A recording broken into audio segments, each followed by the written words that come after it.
So hello everyone, welcome to my YouTube channel special Gyanam. Friends, हमारा जो topic चल रहा है वो चल रहा है इंडियन नेशनल कांग्रेस के महत्वपूर्ण इम्पोर्टेंट सेशंस का। तो आज हम कुछ इस सेशन के अंदर, पहले मैं आपको बता दूं कि ये सेशन कुछ 5 से 6 मिनट का होने वाला है और इसके अंदर हम कुछ इम्पोर्टेंट सेशन हैं जो कि भारतीय राष्ट्रीय कांग्रेस से हैं, जिनसे एग्जाम के अंदर क्वेश्चन पूछे जाते हैं। हम उन्हें डिस्कस करने वाले हैं। तो आइए देखते हैं हम कौन कौन से आज सेशंस हैं जो इम्पोर्टेंट मैं लेकर के आया हूँ। हम कौन से सेशंस को डिस्कस करेंगे, तो आइए चलते हैं। देखिए, सबसे पहला हम डिस्कस कर रहे हैं इम्पोर्टेंट सेशंस किसके, आईएनसी के, इंडियन नेशनल कांग्रेस, जिसे हम हिंदी में भारतीय राष्ट्रीय कांग्रेस के नाम से जानते हैं। हम उसके कुछ महत्वपूर्ण सेशंस को यहाँ पर डिस्कस करेंगे। देखिए कहाँ से क्वेश्चन आता है मैं आपको बता देता हूँ। देखिए एक सेशन हुआ था 1905 में। 1905 में सेशन हुआ, कहाँ हुआ? वाराणसी में। और इसके चेयरमैन कौन थे? गोपाल कृष्ण गोखले।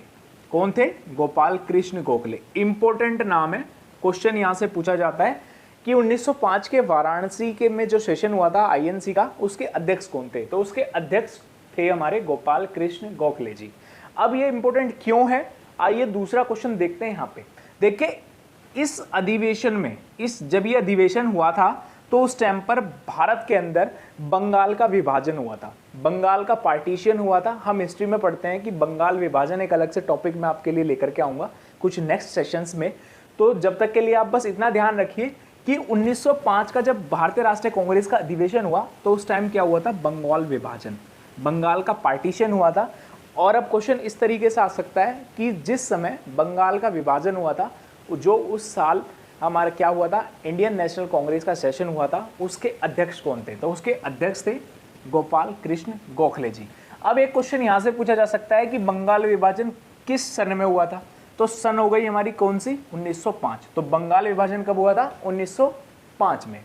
अब बात आती है कि जब बंगाल विभाजन हुआ तो एक बनाया गया वेस्टर्न बंगाल और एक बनाया गया ईस्टर्न बंगाल। अब देखिए, बंगाल को किस तरीके से बांटा गया, एक तो बांटा गया ईस्ट में और एक बांटा गया वेस्ट में। तो दो में बंगाल बांट दिया, दो विभाजन कर दिए बंगाल के। तो जो वेस्टर्न बंगाल था उसमें हिंदुओं की संख्या ज़्यादा थी, हिंदुओं वाला था वो। और ईस्टर्न बंगाल में क्या, कौन थे? मुस्लिम्स थे। तो यहाँ पर हिंदू कौन से में, यहाँ क्वेश्चन बन सकता है कि कौन से बंगाल के अंदर, वेस्टर्न और ईस्टर्न बंगाल में से कौन से के अंदर मुस्लिम्स ज़्यादा थे और कौन से के अंदर हिंदू थे?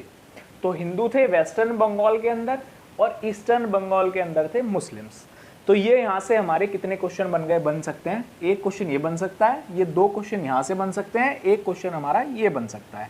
तो यहाँ से इस सेशन, मतलब ये जो सेशन हुआ 1905 का वाराणसी में, इससे हमारे कितने क्वेश्चंस बन सकते हैं? 4 क्वेश्चन बन सकते हैं। इंपॉर्टेंट क्वेश्चन है, एग्जाम में पूछे जाते हैं। अब चलते हैं नेक्स्ट वाले की तरफ।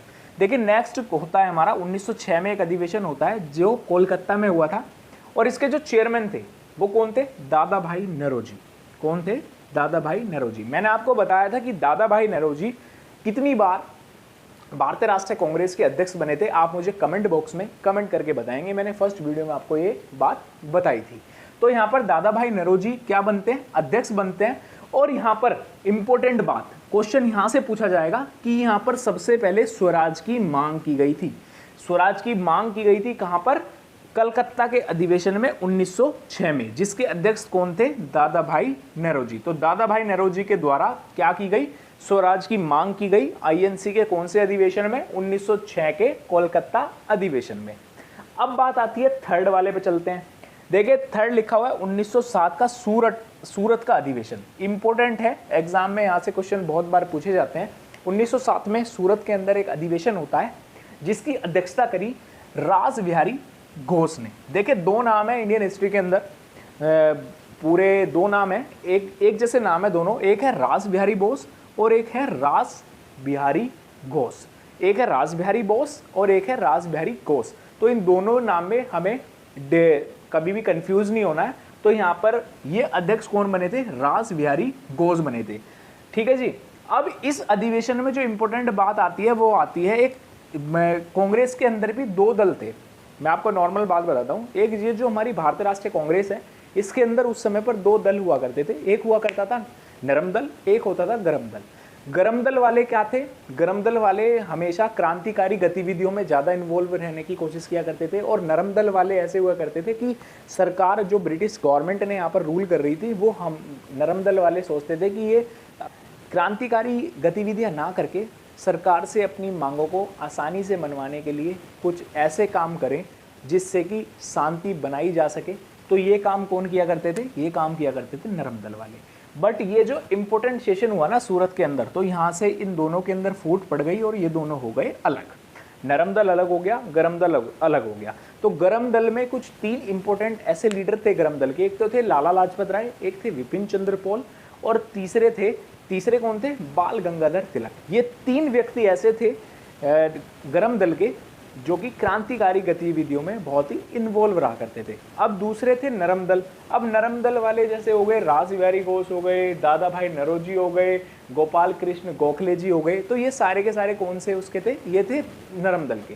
तो यहाँ से इंपॉर्टेंट क्वेश्चन बन सकता है कि जिस समय गरम दल और नरम दल अलग हुए तो उस सेशन की अध्यक्षता किसने की? उस सेशन की अध्यक्षता की रास बिहारी घोष जी ने।